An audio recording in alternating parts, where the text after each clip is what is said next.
함께 기도하겠습니다. 사랑의 아버지 하나님, 감사합니다. 새날 주셔서 감사를 드립니다.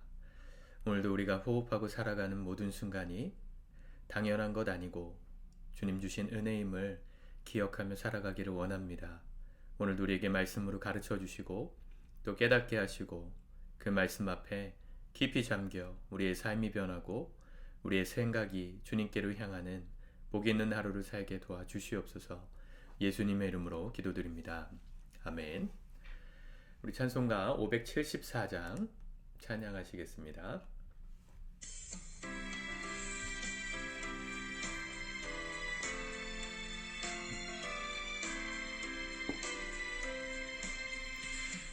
가슴마다 파도 친다 우리들의 젊은이 눈동자에 어리운다 우리들의 푸른 꿈 주의 말씀 주의 행함 길과 진리 되시니 우리 평생 한결같이 주만 따라 살리라 하늘같이 높으르자 우리들의 젊은이 바다같이 넓고 깊자 우리들의 사랑이 우리들은 주의 자녀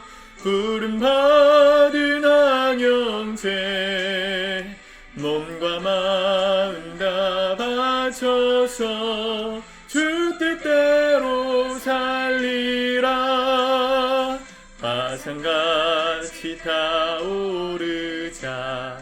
우리들의 젊은이 폭포같이 줄기 찾아 우리들의 붉은 피 할 일 많은 이 나라에 우리 태어났으니 복음 들고 앞장서서 충성되게 일하자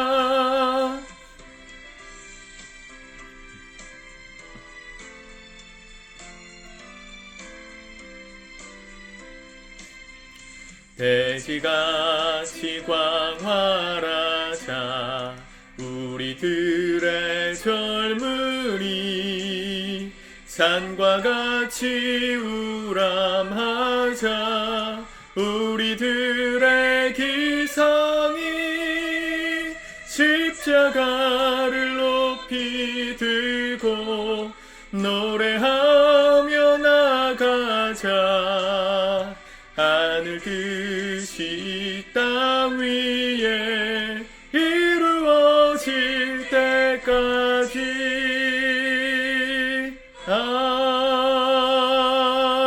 아멘. 아멘.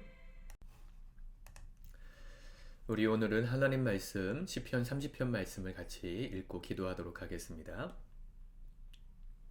우리 1절부터 같이 읽겠습니다. 시작. 여호와여 내가 주를 높일 것은 주께서 나를 끌어내사 내 원수로 하여금 나로 말미암아 기뻐하지 못하게 하심이니이다. 여호와 내 하나님이여 내가 주께 부르짖음에 나를 고치셨나이다. 여호와여 주께서 내 영혼을 수올에서 끌어내어 나를 살리사 무덤으로 내려가지 아니하게 하셨나이다. 주의 성도들아 여호와를 찬송하며 그의 거룩함을 기억하며 감사하라. 그의 노염은 잠깐이요 그의 은총은 평생이로다. 저녁에는 울음이 깃들일지라도 아침에는 기쁨이 오리로다. 내가 형통할 때에 말하기를 영원히 흔들리지 아니하리라 하였도다. 여호와여 주의 은혜로 나를 산같이 굳게 세우셨더니 주의 얼굴을 가리심에 내가 근심하였나이다. 여호와여 내가 주께 부르짖고 여호와께 간구하기를 내가 무덤에 내려갈 때에 나의 피가 무슨 유익이 있으리요? 진토가 어떻게 주를 찬송하며 주의 진리를 선포하리이까? 여호와여 들으시고 내게 은혜를 베푸소서. 여호와여 나를 돕는 자가 되소서 하였나이다. 주께서 나의 슬픔이 변하여 내게 춤이 되게 하시며 나의 베옷을 벗기고 기쁨으로 띠우셨나이다. 이는 잠잠하지 아니하고 내 영광으로 주를 찬송하게 하심이니 여호와 나의 하나님이여 내가 주께 영원히 감사하리이다. 아멘. 시인은 하나님께서 자신의 삶을 높여주셨던 때와 또 낮추셨던 고난의 시간들을 동시에 지나갔다는 것을 고백합니다. 5절에 보세요. 그의 노염은 잠깐이요 그의 은총은 평생이로다. 저녁에는 울음이 깃들일지라도 아침에는 기쁨이 오리로다. 사실은 인생 가운데 파도 같은 삶의 굴곡이 있지 않습니까? 잘 될 때도 있고 또 은혜가 넘치는 말 그대로 우리의 삶에 승승장구하는 때가 있죠. 동시에 우리의 삶에 뜻하지 않았던 어려움이 닥쳐오고 또 우리 스스로가 무너지는 날도 있습니다. 그것이 본인의 실수로 무너질 때도 있지만 억울하게 삶이 무너질 때도 있습니다. 그 모든 것들이 사실은 우연 같아 보이지만 하나님께서 우리의 삶에 어떻게 역사하시느냐에 따라서 결과가 나눠지는 거라고 시인은 고백하죠. 잘 될 때, 6절 보세요. 내가 형통할 때에 말하기를 영원히 흔들리지 아니하리라 하였도다. 여호와여 주의 은혜로 나를 산같이 굳게 세우셨더니. 하나님의 형통이 임할 때는 우리의 삶이 흔들리지 않을 것처럼 단단해 보입니다. 세상에서 잘 나가고 돈도 잘 벌고 명예도 있고 승승장구할 때 그때도 하나님을 믿지 않는 것은 아닙니다. 그런데 그때 뭐라 말했어요? 영원히 흔들리지 아니하리라. 본인 스스로가 그렇게 말했다는 것은 자기가 잘해서 그렇게 된 줄 아는 것입니다. 고린도 전서에서 사도 바울도 이야기하지 않습니까? 그런즉 선줄로 생각하는 자는 넘어질까 조심하라. 우리 인생이 잘 되고 승승장구하는 것은 주님의 은혜로 우리를 그렇게 세워주시는 것입니다. 하나님께서 우리에게 은혜를 주시지 않으시면 우리의 삶이 금세 무너질 수밖에 없다는 걸 우리는 늘 기억하며 살아야 합니다. 7절 하반절에 보면 주의 얼굴을 가리심에 내가 근심하였나이다. 주님의 은혜가 우리에게서 사라지고 가려지는 이유는 여러 가지가 있겠죠. 하나님이 일방적으로 우리에게 은혜를 베푸지 않으시는 경우는 없습니다. 주님 우리에게 언제나 은혜를 베푸시는데 우리가 하나님의 얼굴을 가리는 것이죠. 주일에도 말씀을 나눴지만 하나님과 우리 사이에 가려지게 만드는 것, 그게 바로 죄라고 말하고 있죠. 하나님과 우리 사이에 죄악이 있어서 주님께서 우리에게 오고 싶으셔도 또 우리가 주님께 가고 싶어도 만날 수 없게 만드는 그 벽, 그게 죄입니다. 여러분, 이 죄악의 벽이 우리에게 딱 가로막혀서 주의 은혜가 차단되면 내가 근심하게 되는 상황으로 들어가는 것이죠. 때로는 이런 징계의 시간, 죄로 인하여 우리의 삶이 무너지는 시간, 또 하나님의 은혜가 단절되는 시간들을 슬프다, 또 억울하다, 화가 난다, 주님을 원망하고 싶은 마음이 들 때도 있습니다. 근데 시인은 그런 노여움들은 잠깐이고 그의 은총은 평생이라고 5절에 이야기했죠. 우리는 늘 이걸 생각하고 살아야 합니다. 우리의 삶에 모든 희노애락이 단순히 나의 어떤 행동 때문에 주어지는 것이 아니라 하나님과의 관계 속에서 주어지는 것이다. 이 비결을 알고 사는 사람은요, 하루 동안의 삶에 무엇에 가장 초점을 맞추고 살겠습니까? 주님과의 관계에, 그분의 은혜에 가장 많은 초점을 두고 살 겁니다. 그분의 은혜를 잊고 사는 순간 나만을 위해서 또 내 삶을 위해서 그게 필요 없다는 게 아니라 내 삶이 왜 나를 위해서 살아야 하는가? 그 목적이 뭡니까? 주의 영광을 위해서 사는 거잖아요. 하나님과의 깊은 관계 속에 주님이 나를 통해서 이 땅에서 하고자 하시는 그 일, 그걸 감당하고 드러내기 위해서 오늘 하루를 잘 살아야 하고 잘 살기를 설계하는 거잖아요. 그 목적이 아니라 하나님과 상관없이 나만을 위해서 생각하고 노력할 때 사실은 억울하고 하나님을 오해할 만한 또 무너지는 때에 하나님을 원망하게 되는 일들이 우리에게 일어난다는 걸 기억하셔야 됩니다. 그렇게 무너진 날에 우리가 해야 되는 건 뭡니까? 8절. 여호와여 내가 주께 부르짖고 여호와께 간구하기를.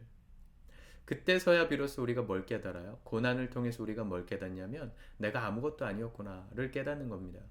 내가 대단해서 인생에서 많은 것들을 얻었다고 생각했는데 그것이 주님의 은혜였다는 걸 깨닫고 인생의 어려운 시간들을 통해서 깨닫고 하나님의 은혜를 발견한 사람, 내가 아무것도 아니라는 것을 고백할 수밖에 없어요. 그때 하나님께 기도가 나오는 거죠. 무슨 기도를 합니까? 9절. 내가 무덤에 내려갈 때 나의 피가 무슨 유익이 있으리요? 진토가 어떻게 주를 찬송하며 주의 진리를 선포하리이까? 무슨 얘기예요? 우리는 죽고 나면 다 흙으로 돌아가야 돼. 진흙이란 말이죠. 우리는 흙으로 만들어진 존재예요. 내가 대단해서 내 인생의 모든 것을 얻었다고 생각하고 살았는데 그것이 무너지는 순간 하나님과의 관계가 단절되고 내 삶에 실패와 낙심과 절망이 찾아올 때 그때 깨달아야 될 게 뭐예요? 아, 은혜가 없으니까 내가 아무것도 아니었구나. 진토가 결국은 죽어서 흙으로 돌아가야 될 우리의 인생이 하나님의 영광을 드러낸다고요? 그분을 찬양한다고요? 사실은 그거 우리의 힘으로 하는 게 아니었다는 걸 겸손히 고백하게 된다는 거죠. 여러분, 내가 이 땅에서 잘 돼서 하나님의 영광 드러내며 하나님 영광 돌리고 찬송하며 살아야죠. 근데 그것도 우리가 하는 게 아니고 하나님의 은혜로 되는 겁니다. 나의 노력으로 그렇게 목표를 삼고 열심히도 살아야 하지만 하나님의 은혜가 우리에게 흘러오지 않으면 나의 노력이 부질없어요. 아무리 세상에서 잘 돼도요.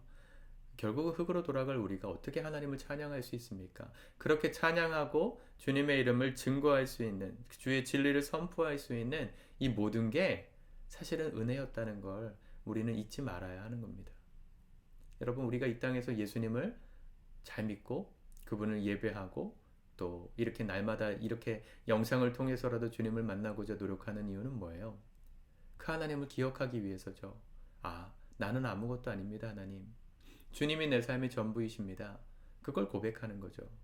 우리 이번 달에 읽고 있는 내 마음의 벽, 이 책을 읽으시면 거기 나오잖아요. 나라는 존재. 근데 나라는 존재에 플러스 사랑, 이 진실한 사랑, 하나님의 사랑, 이 사랑이 플러스 되면 우리의 인생이 100이 됩니다. 완전해지는데 대부분의 사람들은 이 나라는 존재에 사랑이 아니라 내가 원하는 정욕을 플러스 하려고 하죠. 나라는 존재에서 사랑을 빼면 어떻게 될까요? 제로예요. 나라는 존재에서 하나님의 사랑을 플러스하면 100인데 그 하나님의 사랑을 마이너스하면 0이에요. 그러니까 나는 아무것도 아니에요.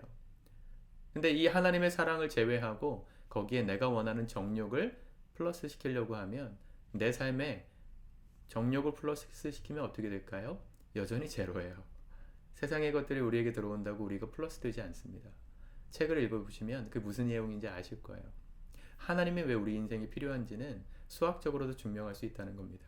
우리는 아무것도 아니에요. 이게 나는 아무것도 아니니까 나는 열등하고 자존감 나는 열등감 속에 살아라. 이게 아니에요. 우리가 이 땅에 살아가고 있는 모든 것들은 그분의 은혜의 결과라는 걸 잊지 마시라는 겁니다. 그걸 잊지 않고 살아야 주님이 우리를 통해서 주님의 일을 하실 수가 있어요. 창조주는 피조물을 통해 하고자 하시는 일이 있을 때 만드시지 않겠습니까? 여러분들이 발명가다. 그럼 발명하는 목적이 뭐예요? 그 발명한 제품을 통해서 무언가를 하고 싶은 거잖아요. 그게 발명가의 이기적인 마음입니까? 발명품의 인권은 무시하는 겁니까? 그렇지 않잖아요. 발명하는 발명가는 창조자는 없던 걸 있게 만드는 사람은요. 그 없는 것을 있게 만들므로 유익함을 주기 위해서 만들 의도를 갖고 만드는 거죠. 하나님이 우리를 만드셨을 때도 하나님께서 우리를 통해 하시고자 하는 유익한 일들이 있기 때문에 우리를 이 땅에 보내신 겁니다. 창조하신 거예요. 그 창조자의 목적을 잊지 말자고요. 그 창조자의 목적을 이루기 위해 우리도 잘 되게도 하시는 것이고 우리를 위해서 하나님이 축복도 주시는 것입니다.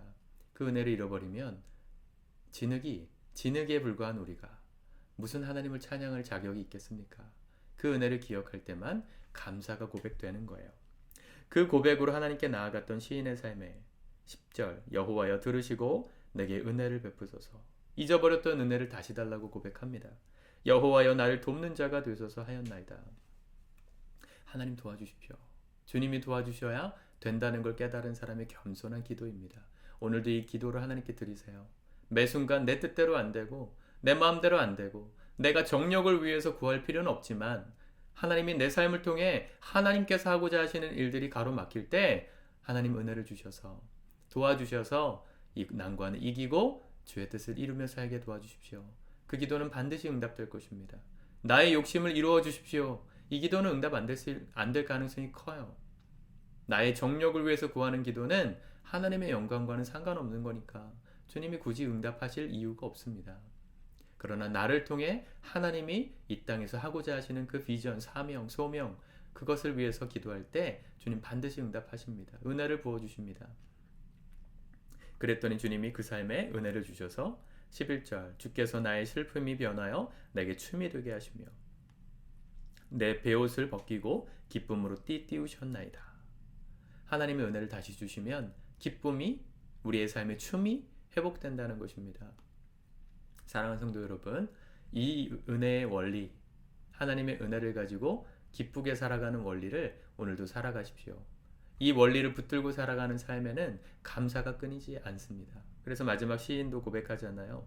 이는 잠잠하지 아니하고 내 영광으로 주를 찬송하게 하심이니 우리가 이 땅에서 다시 하나님의 은혜로 잘 되는 것을 통해 하나님을 찬송하는 영광이 드러나고 또 여호와 나의 하나님이여 내가 주께 영원히 감사하리이다.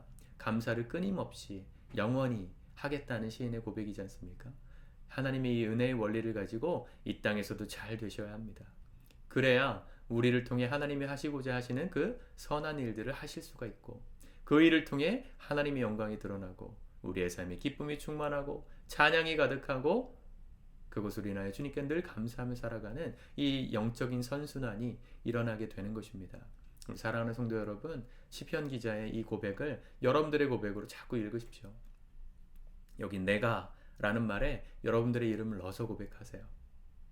여러분들의 이름을 넣어서 읽어보세요. 여러 번 읽으시면서 여러분들의 삶 속에 오늘 나를 통해 하나님의 영광을 드러낸 그 일을 위해 오늘도 하나님 은혜를 베풀어 주시고 나에게 도움을 허락하여 주시고 그래서 감사를 고백하는 우리의 진짜 신앙생활을 살아가는 하루가 되게 해달라고 우리가 그렇게 시작하는 기도하고 시작하는 하루가 되기를 축복합니다. 기도합시다. 하나님 아버지, 오늘도 주의 은혜가 우리에게 필요합니다. 어제까지 잘 걸어갔어도 어쩔 수 없이 죄인인 우리가 오늘 또 넘어질 수밖에 없는 부족함이 있음을 고백합니다. 내 힘으로 다 된 것 같지만 사실은 하나님의 은혜가 없었다면 걸어올 수 없었던 여정인 것을 겸손히 고백합니다. 오늘도 주여 우리에게 은혜를 베푸사 우리를 통해 이 하루 가운데 하나님의 뜻을 이루실 그 일을 위하여 우리를 써주시고 우리의 삶에 복을 주시고 하나님의 도우심을 허락하여 주시옵소서. 우리의 삶을 통해 주께서 사용하시는 선한 열매들이 맺혀져 가게 도와주시고 그 일을 통해 주의 영광이 드러나므로 우리 입술에 찬양이 마르지 않고 감사가 마르지 않는 이 믿음의 선순환, 영적인 은혜의 선순환이 우리 사랑하는 모든 성도들의 삶 가운데 일어나고 연습되고 또 경험되는 이 하루 될 수 있도록 도와주시옵소서. 예수님의 이름으로 감사하며 기도드립니다. 아멘.